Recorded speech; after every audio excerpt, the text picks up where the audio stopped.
নদীর শুকনো এই বালির মধ্যেই যা হয়েছে আলহামদুলিল্লাহ অনেক ভালোই হয়েছে। আসসালামু আলাইকুম বন্ধুরা, এই বছর আত্রাই নদীর বালির মধ্যে কিছু ঢেপের পেঁয়াজ লাগিয়েছিলাম, আর সেগুলোই এখন পর্যাপ্ত হারভেস্ট করার সময় হয়েছে। আসলে ঢেপের পেঁয়াজ আমরা সেই সমস্ত পেঁয়াজকে বলে থাকি যেগুলো কোনোরকম বীজ বা চারার মাধ্যমে নয়, সরাসরি পেঁয়াজ বপন করার মাধ্যমেই উৎপাদন করা হয়। আর মজার ব্যাপার হচ্ছে এই পেঁয়াজগুলো একটা বপন করলে সেখান থেকে একাধিক পেঁয়াজ হয়ে থাকে, যেমনটা আমার হাতে দেখতে পাচ্ছেন।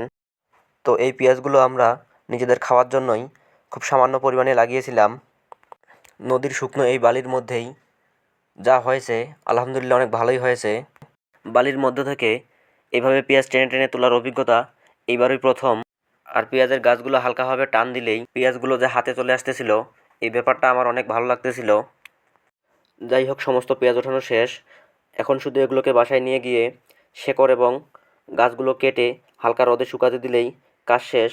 তো আজকের ভিডিও এই পর্যন্তই। দেখা হবে পরবর্তী কোনো ভিডিওতে। আর হাঁস মুরগি কবুতরের খামার ও কৃষি সম্পর্কিত বিভিন্ন তথ্য পেতে আমাদের ইউটিউব চ্যানেলটি সাবস্ক্রাইব এবং ফেসবুক পেজটা ফলো দিয়ে পাশেই থাকবেন।